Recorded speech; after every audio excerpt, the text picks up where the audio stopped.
Right, I'm going to jump straight into it today. I hope you're liking this kind of long form content where I'm kind of chatting through things in a little bit more detail. I really enjoyed putting the last video together, so I'm definitely just going to keep sticking at this and hopefully you guys are going to get something from it. So without further ado, today I'm going to talk about the remix I put out, the free edit, bootleg, whatever you want to call it, of the Moby classic featured in the film Heat, God Moving Over the Face of the Waters. Such a great track. The original is so good. I had a few people message me when they knew I was going to attempt to do something with this track, question whether it was probably worth my time because the original is so good. It has so much kind of fan respect. So I think it's probably best for me to kind of explain the reasoning behind doing the remix, doing the edit, and talking about my inspiration, the reason why I kind of wanted to attach this track, because as I said, it is such a classic. I wanted to tread carefully. So back in March last year, I was recommended that I watch the film Heat. It's a film by Michael Mann. It's a crime thriller with Al Pacino and Robert De Niro. And the entire film is honestly amazing. Like, I can't recommend it enough. But also the soundtrack is equally fantastic in my eyes.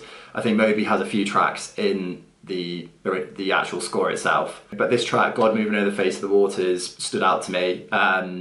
And yeah, I just immediately knew I wanted to kind of get in the studio and just make a version that I could play in my sets. So let's look at the project itself and I will take you through what I did.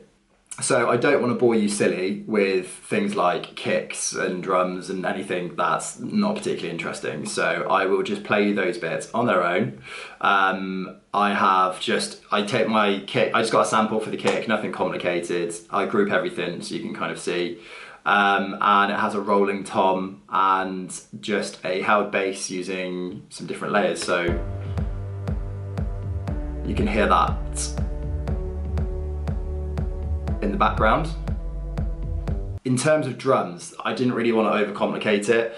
The track is quite literally built off of these fantastic melodic elements that I just didn't really need to pay much attention to the drums in my opinion. So that was just a process of accompanying all of those different synths, and yeah, this is what we ended up with. So yeah, nothing complicated at all. We have some rides that come in a second. I'd say the only thing that's really like standing out to me is this click. That's something that you'd use to layer on top of a kick. I sometimes add it in just to create extra rhythm. And aside from that, we've got some shakers, we have some hats. I use the Logic sampler for pretty much all my drums now. It takes no power up from your computer. It's really easy to use and fairly easy to manipulate. So on the odd occasion, I will basically move a chunk of whatever I'm working with into another channel and bit crush it or send it through a reverb. So just to add some like variety throughout the whole track. The drums with the kick and bass all together sound like this. Oh no, that's the entire track. Spoiler alert.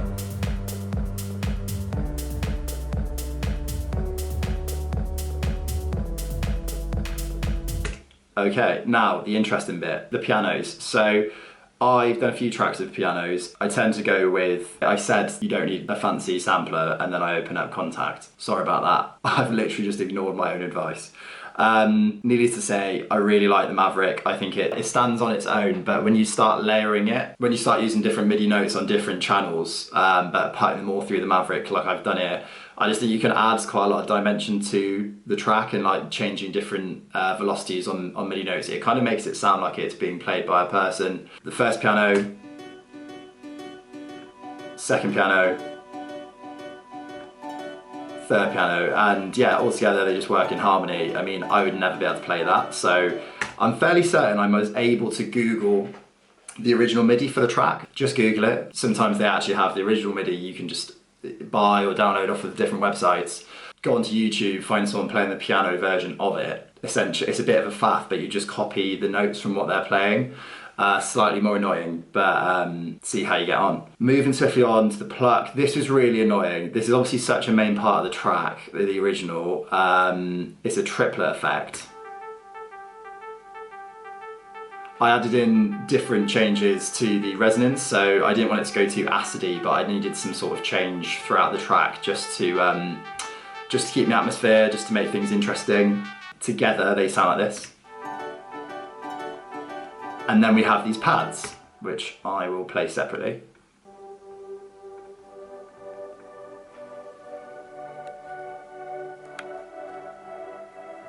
I believe that is a Deep Space Diva. Yeah, so this is a preset. Go on, if you ever have Diva, I'm pretty sure you'll already know about this. I do change little bits here and there, but I just think it sounds really nice. I always use it for my atmospherics. I'll send it into a reverb, and yeah, it just sounds really nice.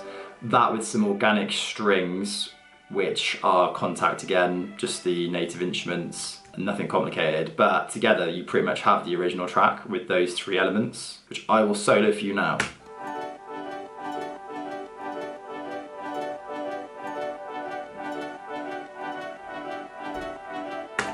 So finally, the only thing that I did different in this track that's worth speaking about is the spoken word. So I wanted to include something from the film Heat, just because that was obviously where I got the inspiration from. So there's a scene in it, a very famous scene, again, no spoilers, but that's what it sounds like. A guy told me one time, don't let yourself get attached to anything you are not willing to walk out on in 30 seconds flat if you feel the heat around the corner. Nothing complicated. I have the odd bit of delay going on. I take little cuts from the original and just put them through Valhalla delay. I love Valhalla. If you don't have Valhalla, especially their free plugins, immediately run to their website. And yeah, altogether it sounds like this. A guy told me one time. That's the breakdown. We won the drop.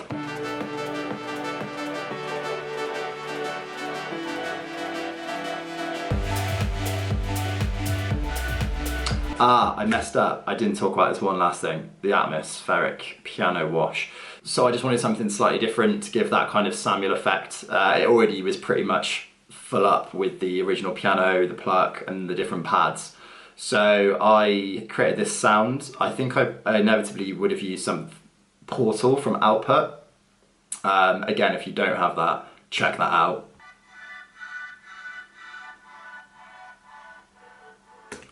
And that just essentially is the pianos, I think, that have been sent into it, and I've just made some changes. But that, I just love that sound. I use that kind of process for a lot of my music, so you might have heard that in some of my other tunes. But yeah, no, I really love making this. It did take me ages. I created one version which had this really like grungy low end. Made 0 sense. It wasn't remotely respecting the original, I don't think. I played it once or twice and it just, yeah, I didn't like it.